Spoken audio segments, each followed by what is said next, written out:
Hello, Hearties. Welcome to another edition of Hearties Hotline. I am your host, Sarah, the hawk-eyed Hearty, and you all know my co-host, Cammie, the hooked Hearty. And we are here tonight to talk with you about season 3, episode 9 of When Calls the Heart, called Hearts in Question. Gets you thinking right off the bat with that title. Right off the bat. And the episode starts off quite mysteriously. Speaking of mystery, Sarah, I just want to reassure everybody that my hat is still here. I was just having a really great hair day. So it's Celebrate. Celebrate Cammie's day. So the hat is here. I don't know. I couldn't crush it. That works. Oh, good. But the person who mysteriously enters has no problem crushing her hair with a hat. Yeah, no, I don't think appearance was really at the top of her to-do list. No, I do have to say, it's almost a shame that we knew who it was. Oh, can you imagine not knowing? If we didn't know who it was, I mean, because the promos leading up to it, even when it was airing live, so for people who are just watching, who are maybe watching on Hallmark Movies Now, or who are watching DVD, anybody who didn't watch it live, who didn't have other information. So it's still exciting. It's still an exciting reveal for them. But those of us who were watching it as it was airing, we already knew exactly who it was. And I was like, man, that's a really good beginning if we didn't know who it was. for two reasons. One, oh my gosh, Jack's mom. That's huge. That's huge. But also it's Brooke Shields. I mean, there had been a couple other big name guest stars, but that was very spectacular to have a major actress playing a significant role. Yes. I think doubled it. And the fact that we knew she was going to be in 2 episodes. And it was such a timely reveal as well of like, things are getting really serious with Jack and Elizabeth, and enter mom. Which always makes things awkward anyway. And then you bring in Charlotte and it's double the awkward, double the fun, right? Fun. Okay. Yeah. Fun. Yeah. Define fun with Charlotte Thornton. Oh my goodness. So bride's into middle of the night. I mean, not middle of the night, but pitch black out. People are still up in the saloon working on some projects. Yeah, but we know it's after 10 because the front desk closes at 10. So. Is that what we know? Well, that's what Jack says. The front desk closes at 10. Come on, we wrote this in a fan fiction too. It was a callback. I know that, but we don't know how long they were sitting there talking. That's true. That is true. But what is happening in that saloon right now, Cammie?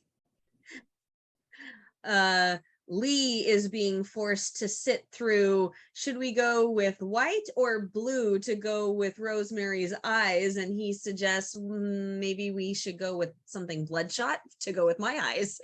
Exactly.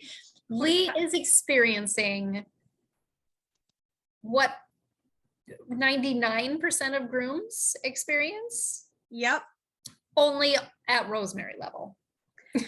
Which makes it about twice to 3 times what as challenging. Yeah, I mean exactly what Jack said at the bachelor party. Anyone who's marrying Rosemary deserves more than an hour for the man of the hour. And he should know, since he almost did. He should. I know that bachelor parties are usually the night before the wedding, but I wonder how close to the wedding Rosemary called things off with Jack. We don't really ever hear. We don't know how close. I mean, I just never got the impression that it was very close. I mean, it was past the engagement. It was past the proposal. But Charlotte said that the last time she saw Rosemary was when they announced their engagement. Right. So that was the last time she saw her. It could not have been a very long engagement. I'm just wondering if granted they weren't very long back in those days very often. Right. And I'm just wondering if Jack made it to a bachelor party. Either. Yeah. My guess is they were nowhere near that stage, but because that would have been interesting, because we've seen Jack at a bachelor party as the groom, but I wonder what he was like if he had a bachelor party with being engaged to Rosemary. Yeah. Food for thought. That's our next one. That's our next fan fiction, Sarah. No. No. We have a lot better ideas than that. So on a scale of, average bride to Rosemary, how were you in the wedding planning process? That's not a fair question. Well, I'm going to answer it too. Okay. I don't know. Maybe you should ask my husband. That's probably a good idea. That would be a better way to rate this. Probably. One thing I will say is I was very adamant about it not being my wedding. I wanted it to be our wedding. So, you know how you usually take bridal photos? I gave up him seeing me in my wedding dress on the wedding day, and we took pictures together. And before the wedding. For the wedding. But before the ceremony. Yes. We took pictures in April and we got married in June. So, but we took pictures together instead of just having bridal photos, because I wanted it to be about us as a couple. Okay. So that's very different from Rosemary. That's very different from Rosemary. Because she wanted a gazebo and she expected Lee to build it for her. Well, I want to be really clear though, as weird as that sounded, he said he promised her he would build a gazebo. That's very true. He could have it could have all been his idea. He could have brought all of that up and said he was going to do it, because it didn't sound like he didn't want to do it. It just sounded like things got busy at the mill. He ran out of time. And he ran out of time and got distracted and all of a sudden realized, I don't have time to do this now. Yeah. So I do want to defend him a little bit on that, because it did sound like something he would have volunteered to do. He did volunteer to build her a theater. But her being so demanding as to wanting a gazebo, I'm just like, let's die it down a little bit, honey. Yeah. She's a movie star. She's a theater star. Okay, but she was almost a movie star. I don't want to say the town is beneath her, because that's totally not true. But she came to the town with an air of being from fancier things. Yes. And having these other tastes and wanting to bring culture to Hope Valley and all of those things. Very true. So I can absolutely expect that when she's getting married, she would want something that stands apart from any other wedding that has happened here. Very true. Very true. And quite honestly, a gazebo is actually a pretty simple way to do that, versus future weddings in Hope Valley are actually much, much, much more extravagant than very true. than what Rosemary's plan even was. She had the second simplest wedding, because I would say that the first one was merry. And I mean, part of that, you have a television show and you're trying to kind of do something unique with each wedding ceremony when you have it. You don't want. You mean outdo yourselves? Well, set apart at the very least. Yes. You know, and so you gotta do something a little different. To finish answering your question, I got a little particular, but the things that I got particular about are things that I wanted him to be involved with. You know, I said, this is our wedding. What do you want to do with that? And he honestly didn't care. You know, he's like, you do it. Like, no, I want you to make these decisions too. This is your wedding. So so I turned into a bridezilla trying to involve my husband. Does that? It is a little bit opposite. Yeah. So I mean, I would not consider myself a bridezilla. I don't consider myself as just calm and cool and whatever. But you know, because it was my wedding day, I wanted it to go well. I wanted it to go nicely. But I think I was pretty flexible. Yeah. So I was not Rosemary. I will tell you that. I didn't want doves. Right. Yeah. I didn't have anything big and elaborate, but there were definitely like just little tiny details that probably no one else would have ever noticed that I was a little bit particular about.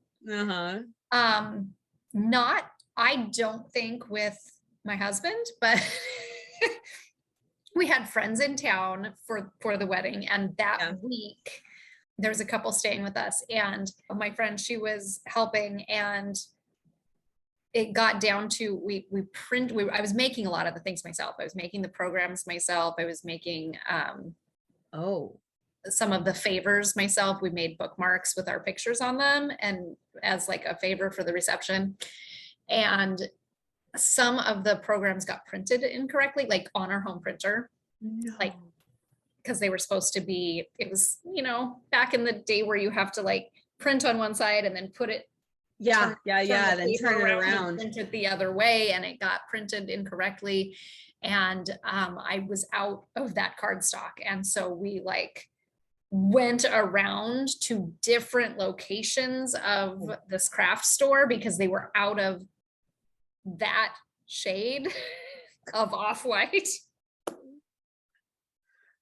like the week of the wedding. And I was like calling around. We went to many neighboring towns to find that shade of paper. And both my fiance at the time and my friend's boyfriend, they were both like, can you use a different off-white?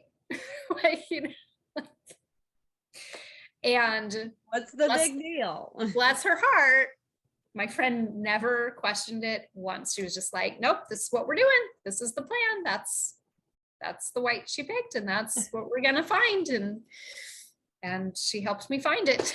Oh wow. We got through. And yeah, I mean, looking back, of course, why on earth was that important? But you know, in the moment, it was very important. And I don't think I got mad at anybody, or, you know, but I stressed myself out way more than I needed to about some very silly things. But oh well. Oh goodness. So we were definitely not easygoing brides, but we weren't Rosemary's either. Yeah, that makes me feel a little better. A whole lot better. I did not have anybody making place cards for the wedding. Okay. This scene, I almost have it memorized because my girls, I love your they love reenacting this scene. And they would do it with their spelling words. They would write spelling words on flashcards and they would say, how about this one?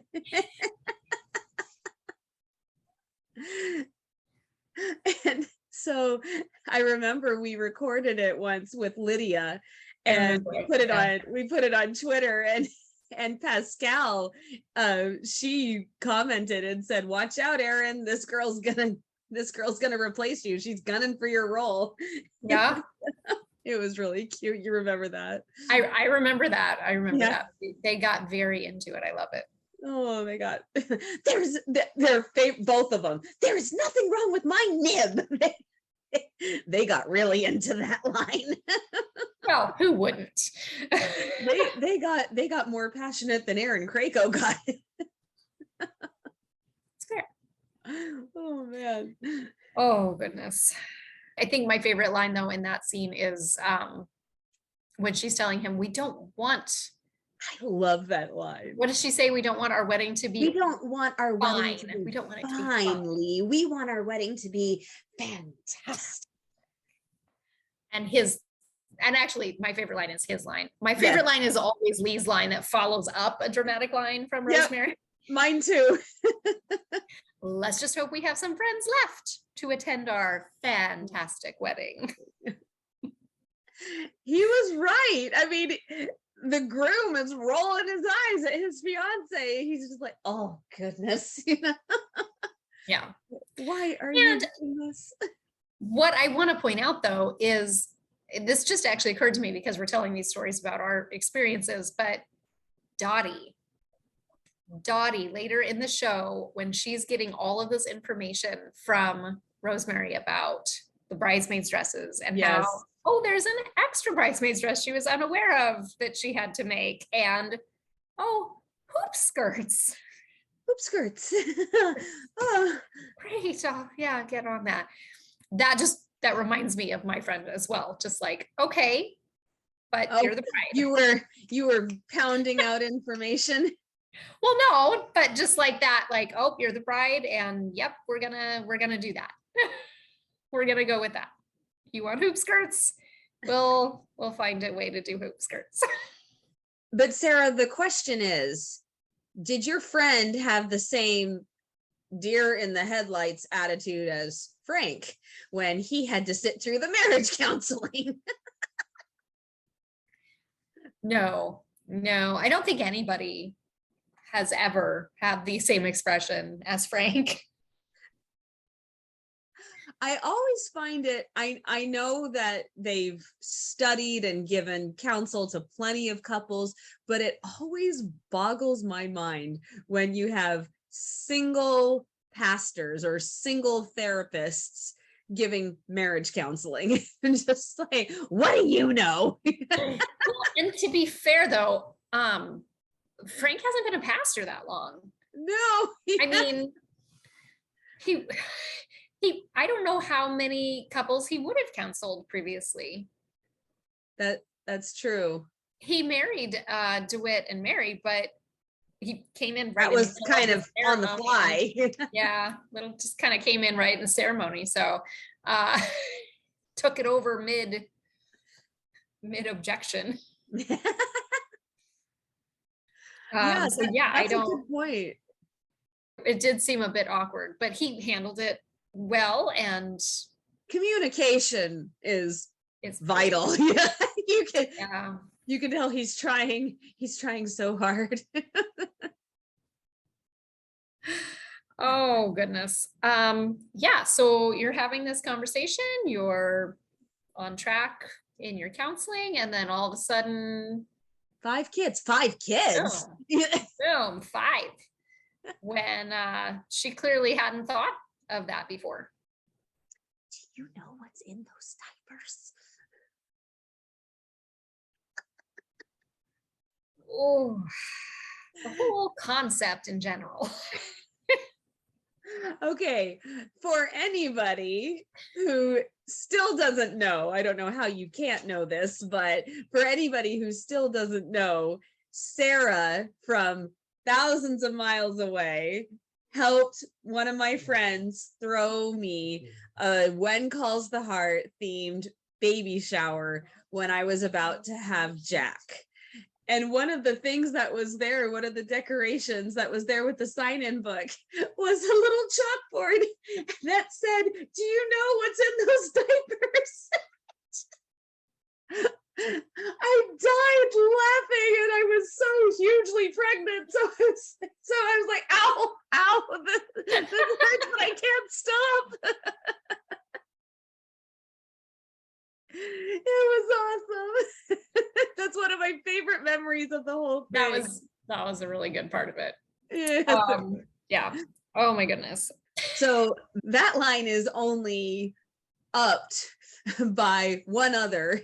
I don't know, that one's pretty good, but there's one other line that's even with it that has stuck, if you will. But but this line has stuck for years and we're still quoting it. Children are so sticky. Well, I think Pascal delivers that better than anyone else. Oh, perfectly. Good. Yeah. And you know, it's interesting knowing what we know about Lee and his life now. Mm-hmm. Yeah. There were 3 of them, and he wants 5 kids. And it just, I don't know. Why do you think that is? That's my question for the day. Why does Lee want 5 children? You know, that actually is a great question, because he's at this stage of his life, he's lost one sibling and he's grown apart. And he's grown apart from the other sibling and isn't connected, you know, with any family. No, we don't see any of either family at the wedding. But it's also extremely clear that before that tragedy, they were very close. Yeah. So I think just maybe really wanting to feel that way again, have that closeness, and have a big family to kind of compensate for the loss. Yeah. Which is really funny because Lee, it's almost like he's very calculated where he gets sentimental. That's a great way to put it. Thank you. Yeah. It's something that just clicked a little bit as we've been talking about him. Yeah. And I mean, he gets sentimental when he proposes, but he doesn't approach her sentimentally. He approaches her very matter-of-factly, and then gets emotional and sentimental. And, you know, he's not leading with the emotions. No, he's leading with his head, and then the heart kind of follows and catches up. But and he's a businessman. He's very calculated, but we know about him giving that amazing deal on the lumber to Jack for his house because he is his best friend and he adores him. Yeah. So it's really funny. Lee kind of picks and chooses where he gets sentimental. And so for him to want 5 children, I can see Jack wanting 5 children, but we'll come to that in a little bit. We'll come to that, yes. But I can see Jack wanting 5 children, but I can't really see Lee wanting 5 children, which I think is just another layer of his character that we get to peel back, which is great. Yeah. It's interesting knowing how well he knows Rosemary that this hasn't come up. And how that is so true. And honestly, how surprised he is that she seems a little put off by it. Yeah. No, that's very true. You would think that, I mean, I don't know. They didn't talk everything out back then because a lot of topics were so hush hush, you know, and I assume that couples back then spoke about how many children they wanted, but you don't know. a lot of times they just kind of went with what came, Well, and, in some situations, obviously, that it was, women didn't have as much input. Not only did women have very much input, but there was also not really the methods or ability to do family planning. Right. You couldn't. Yeah, that comes out in later seasons too, where there's just not a lot of understanding about the cycles and the process and even knowing when you're pregnant. Right. Yeah. So, and I mean, you kept getting pregnant until you couldn't anymore, and sometimes even past that point. So to come full circle on this story, Rosemary is quite uncertain what she wants in life, but lovely conversation with Elizabeth later, and they talk about, the joys of working through these kinds of problems together as a couple and learning from each other and the situation that you're in. And really, it does kind of come down to taking it as you go. And yeah, which is a very good way to handle things. Just, not everything has to be all laid out. You can take your time and just plan as you go. And the most important thing is that you love each other and you want to make each other happy. And that doesn't mean, you're going to have a bunch of babies that you don't want because he wants them. But it means you're going to work together and find compromises and talk about it, solutions that do make you both happy. If you truly care for each other, it's not just about what one person wants and what one person wants. Right. It's about how can we be happy together. Yeah. And I really, really love that scene because Elizabeth and Rosemary help each other. It's not Rosemary giving Elizabeth advice or Elizabeth giving Rosemary advice. It was very, yeah. Yeah, it's another step in those two becoming best friends. And if you'll notice, Elizabeth did not have her dealing smile with Rosemary at all. She had her dealing smile when Charlotte put pepper in her shepherd's pie, and then Charlotte's favorite ingredient. Oh my gosh, here we go. With me. Lord.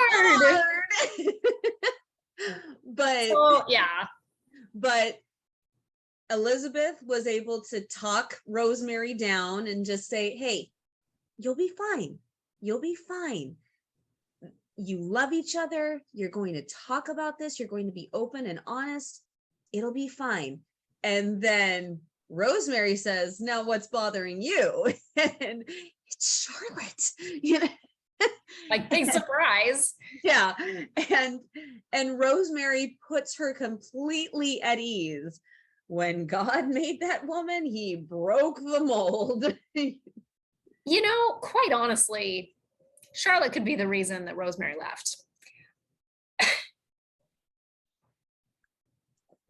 She's like, never mind. I do not want that woman as my mother-in-law. No, she was too happy to see her. It's easy to like somebody from afar. Oh, that's very true. But that was still way too happy. Come on. You know that Rosemary wanted to be a star, and that's why she left Jack. Yes, I know. Come on now. Come on. So, come on, son. Oh wait, wrong show. Wrong show. Wow. Do I know my best friend or what? So speaking of Charlotte, she rode into town. She so surprised Jack late at night. He's getting ready for bed. And clearly she has ridden to town to find out more. Elizabeth. To find out more about this girl that he's been writing to her about. Can't a mother miss her son? Yeah. Yeah, she can. But no. Yeah. No. What do you think? Knowing Jack, knowing his personality, what do you think he wrote? What did he write? Oh gosh, that's a really, because he doesn't actually, even in their initial conversations when he's talking about her, he's not about Elizabeth to her, he's not saying very much. He's just saying things like, it's been hard for us, you know, things haven't come as easy as we'd like them to, so we're taking our time. And you know, that was actually something I remember watching it for the first time, and that was something in the episode that I was disappointed about.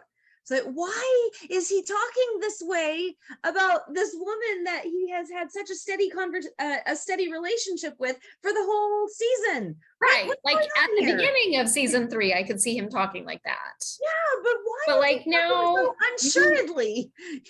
So, I mean, spoiler alert, in this episode, we find out he has purchased property to settle down and build a homestead. And he's totally flirting with her. Like, I mean, he's clearly super comfortable in the relationship. Because he's playing around with them getting married, and he's saying, any other ideas? And like, build this big house with lots of bedrooms. And I'm going to have to think of another way to keep warm at night that isn't my blankie. Like, so in that sense, it's very odd that he's not saying much to his mother, but we also don't fully know the dynamic between the two. But yet he's written to her about Elizabeth. Yeah. So there's just this kind of back and forth that I'm not sure I follow. What makes the most sense in how that's set up?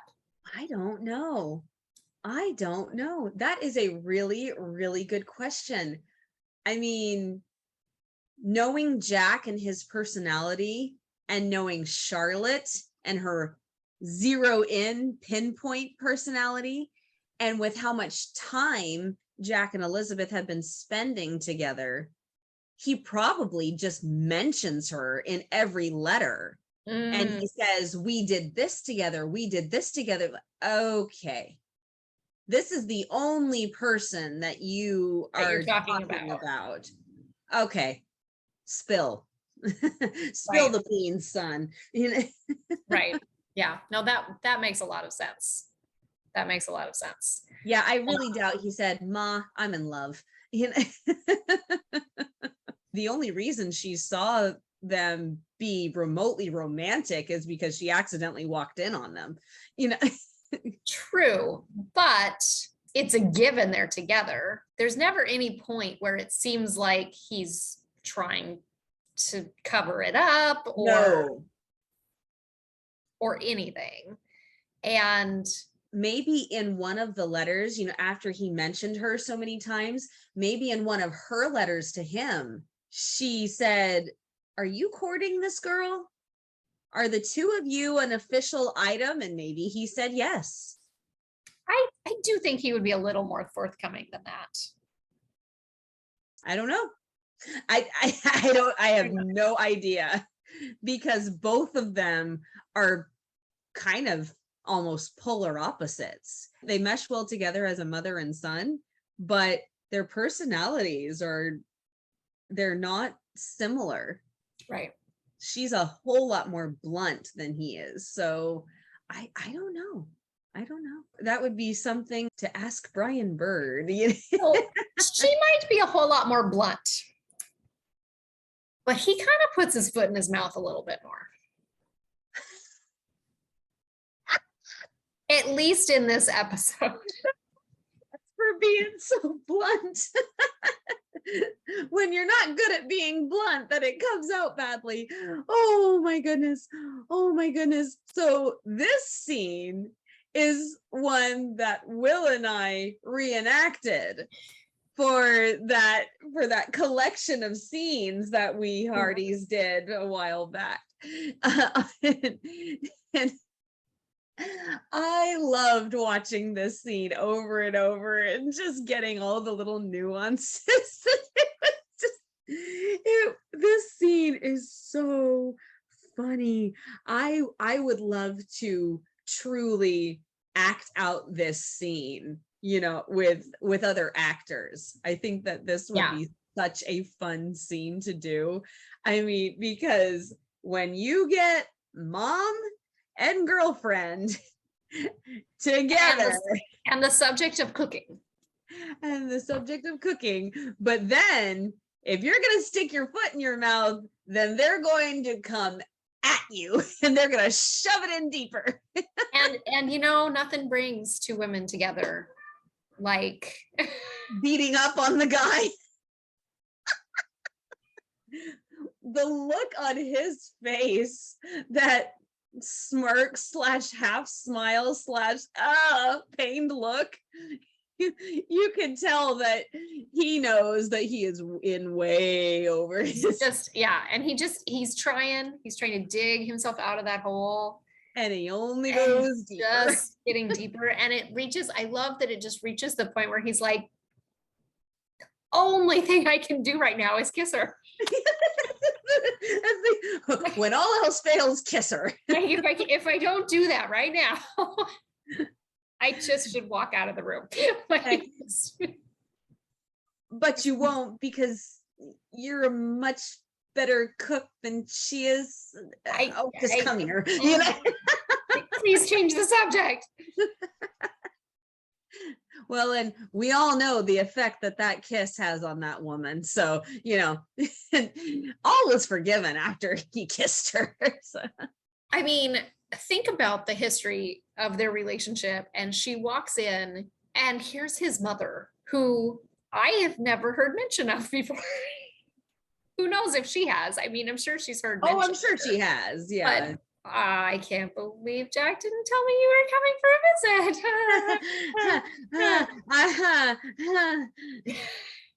You want to make this wonderful first impression when you're meeting the mother of the man that you love and that you have finally settled with, and then you can just imagine her internally messing with her hair and smoothing her clothes. Yeah. She's like, oh, what do I look like today? Huh? But when she makes the dish that she is actually comfortable with, it's the one thing that Jack loves that she makes, which, let's face it, we know there's not a lot that she makes that gets positive reviews.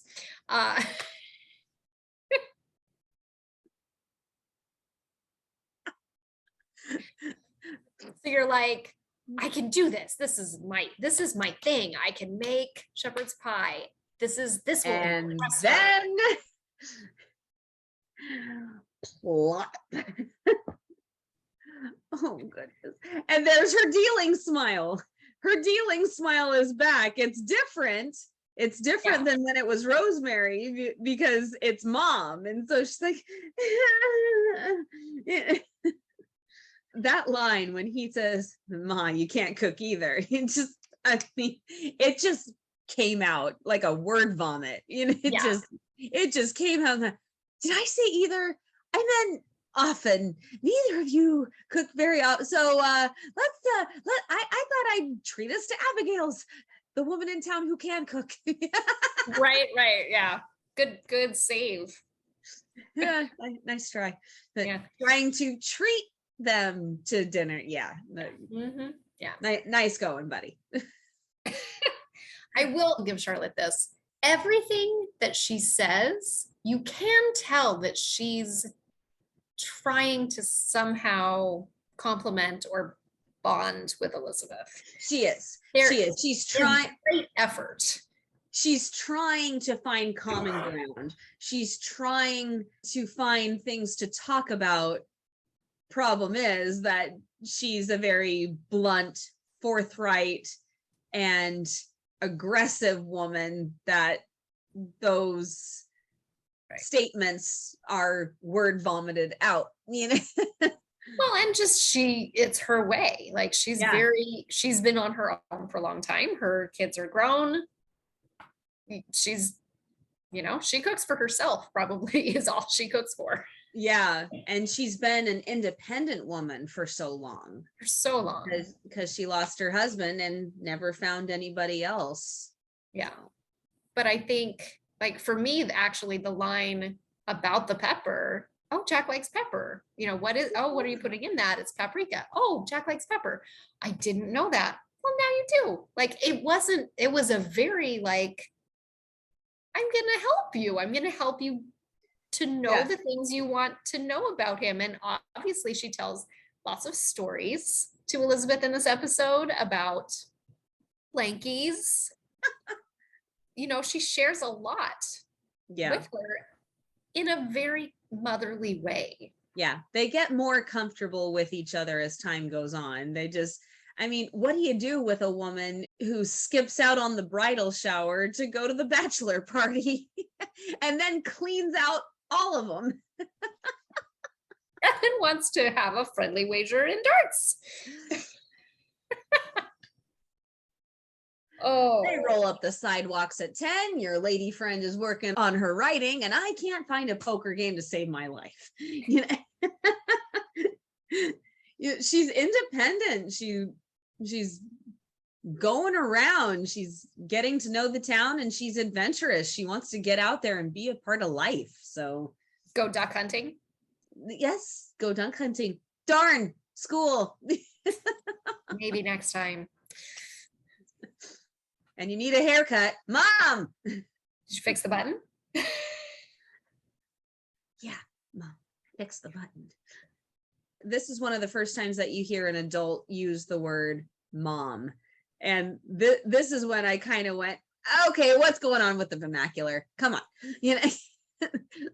I much preferred it when he called her Ma. Well, and he does in many scenes.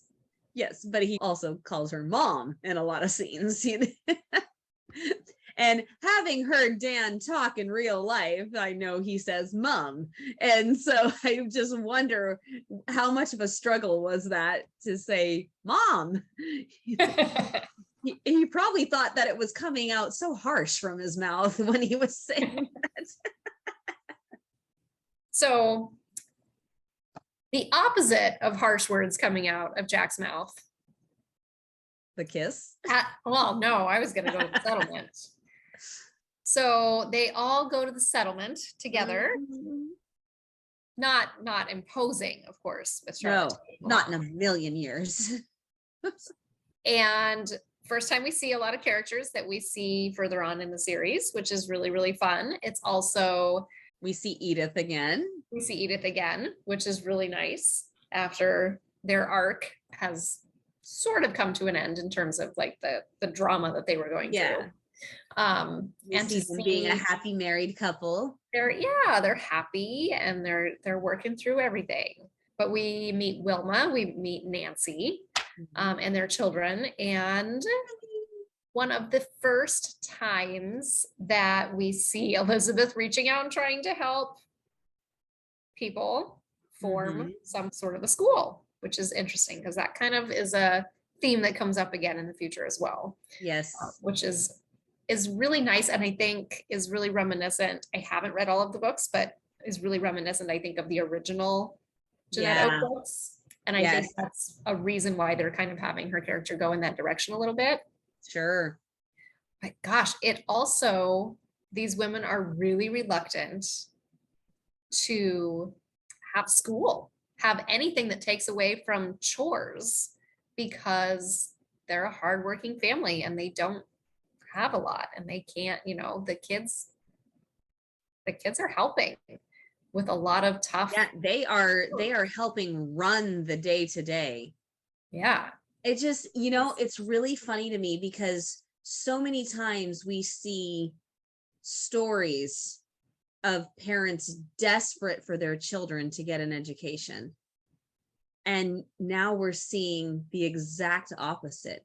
we see parents rejecting education. We see them saying, no, there's too much work to be done.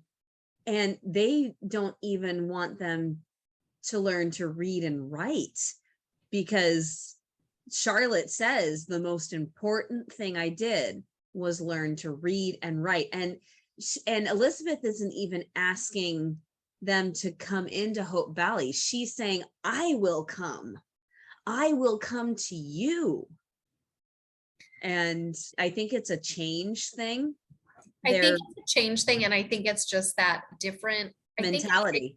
Well, what I think about as a teacher is I kind of come to that like hierarchy of needs, where like, if you don't have your basic needs met, if you're not able to have a safe, comfortable place to live, and you don't have enough food to feel nourished, and you don't, if you don't have those, then why is school a priority? Yeah. If you don't have those basic human needs, how can you focus on any of that other stuff? It's extra, it's bonus, it's a luxury.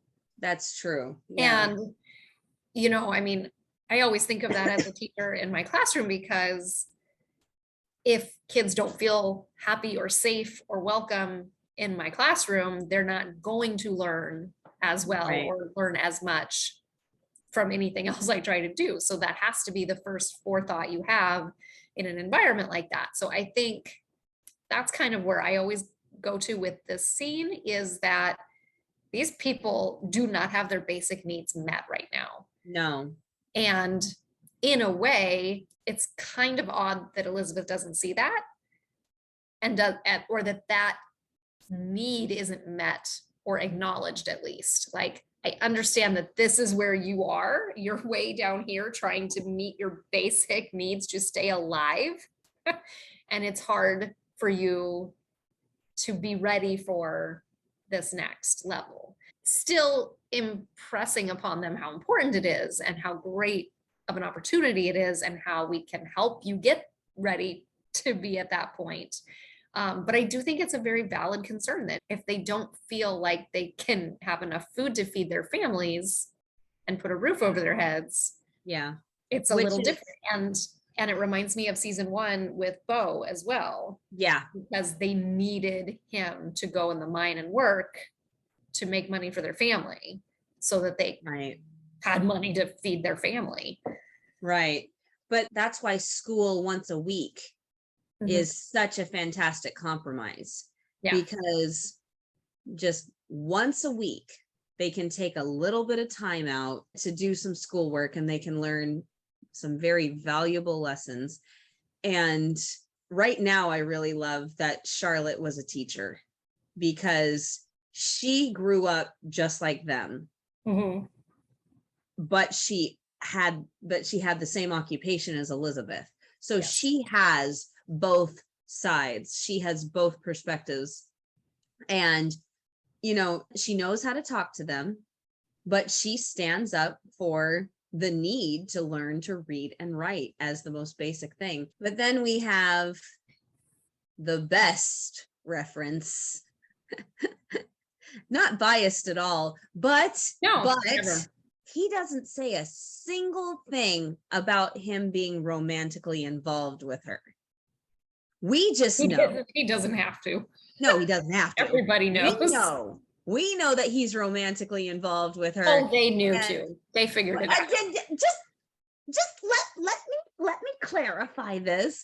We know that he's romantically involved, and per usual, his eyes light up and shine anytime he's talking about her. So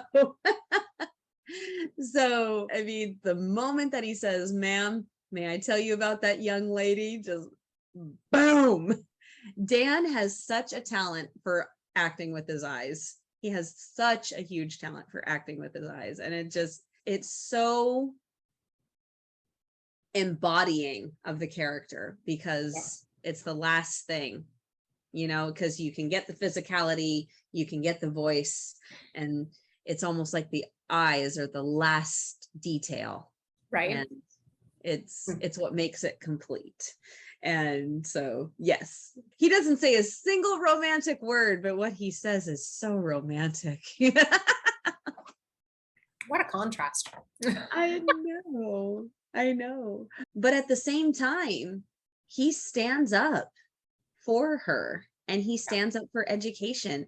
And he says, you would be so lucky to have your children learn from Elizabeth, because there's not a teacher alive who is as dedicated as she is, except for your mother. And I like how he just totally ignored her.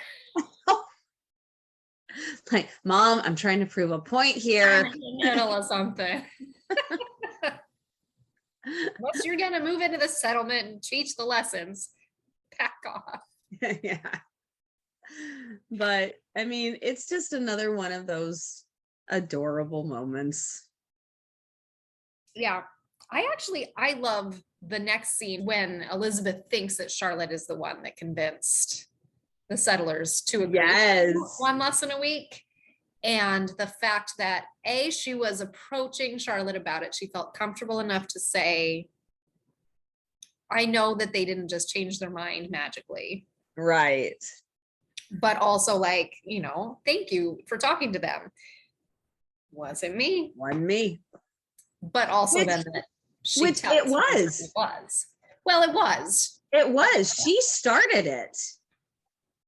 But she didn't take any credit for it, which is kind of strange for Charlotte. Ultimately, it's not, because she can give the credit in this situation to Jack, knowing that will help. Yeah. It's the perfect mother meddling moment. It is. She's like, oh, this is just opened up right in front of me, and I have this perfect opportunity to meddle some more. Speaking of meddling, there is a couple in this episode that one of them can't stop. Actually, there are two couples where a member of each couple can't stop meddling. Jesse and Clara, who are not yet a couple, but will be soon, because we know that. And Henry and Nora. Oh. And isn't it funny that Jesse and Henry are working together? Again, funny isn't the word I would use, but yeah, quite interesting. Yeah. It just, for all of his softening, for all of their softening, it still has not quite, it's gone past maybe one layer of ice. I think we're halfway through the second layer. Yeah. I mean, so in Jesse's defense, clearly he does not yet know the history. He doesn't know the history, but he knows he's getting paid to rough people up and to threaten and to intimidate. True. So he's being a bookie. I really wished when he said to Clara, what did Gowan ever do to you? I really wish she told him. Oh, I know. Like, he basically is responsible for my husband's death. Boom. He basically killed my first husband. How's that? Yeah. and 80% of the men in this town. Right. But other than that, great guy. Yeah. Nora has stayed calmer, which is nice. So we don't have to deal with her hysterics on top of Henry's intimidation. But I do find it very interesting. No, I don't find it interesting, because after everything that she's done in that town and everything that he's done in that town, I don't think that I would begrudge either of them wanting a fresh start. But I don't either, but that's not what this is. No, it's not a fresh start. It's an escape. Yeah, this is an escape. This is an escape. And, I don't begrudge them wanting a fresh start, but the way they try to do this fresh start is very sketchy. Oh, super sketchy. Very sketchy. And quite honestly, he's not being honest with her about why he wants to leave either. No. So you can't make a fresh start together if you're not even communicating. Well, and you can't make a fresh start if you're not driving carefully enough that you end up in an accident. I mean, what a way to end the episode, right? It was really dramatic. Yeah, it was very dramatic. And you're just like, and then it just pops up with the credits and you just go, whoa. Yeah. This was the first season that I had to go episode by episode. Oh, yeah. Because I had watched season 1 and season 2 on Netflix and I had binged through them. Mm-hmm. And so this was the first really dramatic ending, because, you know, there were other big endings like the proposal for Lee and Rosemary and, you know, sweet ways that they ended episodes and you wanted to see more. But this was a big, huge, dramatic, abrupt ending. And you just go, what now? And I have to wait a whole another week for this. I still remember almost biting my nails on Sunday night because I knew I wasn't going to watch it until Monday morning. And I was like, it was driving me nuts. Well, they're doing something right if that's how the fans feel in between it.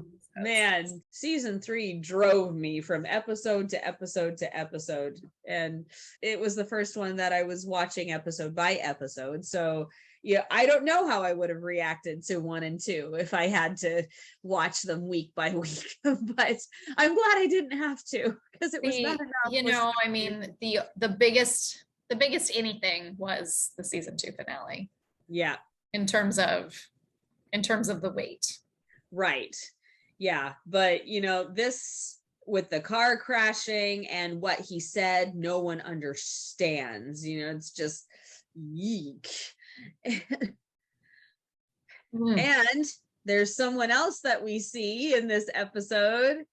We see our good friend, Mr. Jenkins. And wow, now talk about a confusing character. Like, when you see him with Gowan, you're like, oh, Jenkins. Underhanded. Yeah. And then you see other people talking about Jenkins and you're like, wait a minute. Well, and you see him walking with Jack in the episodes before. And right? I mean, there was like some good side, a little bit going on here where he's like getting some information to Bill. And I mean, he helped flush out Wade. Inadvertently. I wouldn't give him credit for that one. But he was being completely open with Jack. And he was also saying, I'm sorry that we can't loan you the money. So yeah, I mean, he was probably breaching confidentiality there. I don't feel like you just naturally tell one loan applicant who you've been able to give loans to recently.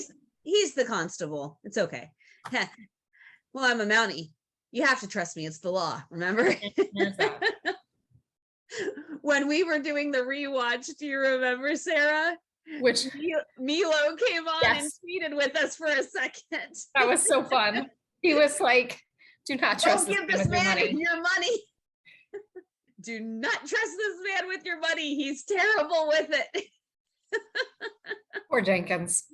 Poor Jenkins, but Milo plays him so well, you know, because you don't know whether to be distrusting and suspicious of him, or you don't know if you should feel sorry for him.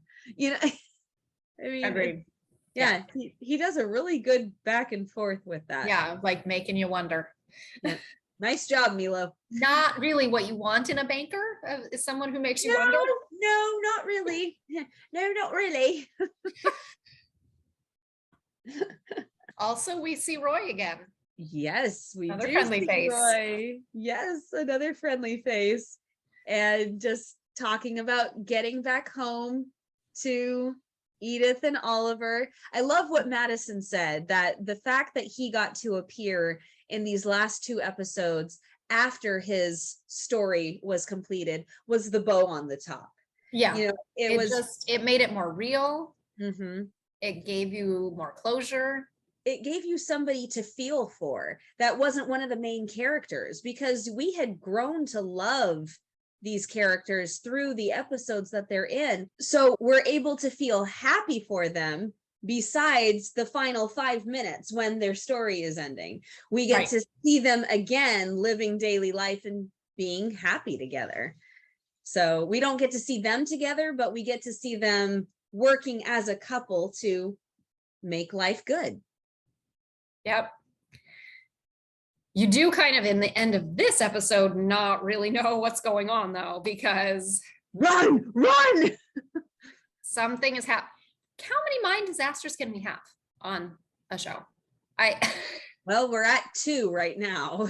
In season 3, not great odds at that point. Yeah. So, but that's one of the dangers of the job, right? I guess if you're gonna have a show about a coal mine, might as well. Oh goodness. Well, like we said, lots of cliffhangers, lots of questions. That's where it ends. It was called what? Hearts in Question. So we have lots of questions. Yeah. And luckily, we already know what happened. Hopefully you guys have seen it. But either way, we're going to make you wait a week for us to recap it. So. And then we'll be all done with season 3. Oh, can you believe it? Wow. Oh, it's crazy. Season 3, quite the season. Quite the season. Yeah, it really is quite the season. We had a lot of story arcs. We had a lot of new characters arrive that weren't permanent characters, but they were there for more than one episode. So they really made an impact. And then, we got Faith in this season as a permanent member of the cast. So she wasn't a new character, but she was a new permanent character. And this is the season where we see that. And we've got Mr. Jenkins, and we've got Wade, and we've got Roy, and we've got Edith, and we've got Harper's father, and we've got Harper's mother, and Wilma, and Timmy, and just boom, boom, boom, boom, boom, boom, boom, boom, boom, boom, boom. Yes. Yeah. And Maggie. There's so many new characters that stick around for a while, if not 2 or 3 episodes, then more. A more permanent basis. Yeah. It's crazy. I think that season 3, it wasn't pivotal dramatically. I would say that would be season 2. Season 2 was the pivotal one dramatically, as far as we've gone with 1, 2, and 3. Yes. Because 1 was the introductory and season 1 ended on a beautiful note, but that's another story. And then we have the dramatic twists in season 2, and then the trials that you have to work through in a new relationship. And then in season 3, not much happens dramatically until the end of the season, but it's a very pivotal season in a lot of other ways. I feel like it's when the show kind of hit their groove. Yeah, I agree. That really found who they were. Definitely. So on that note, we are going to say goodnight, and we will see you next week to discuss the season finale of season 3. Bye. Bye, Hearties.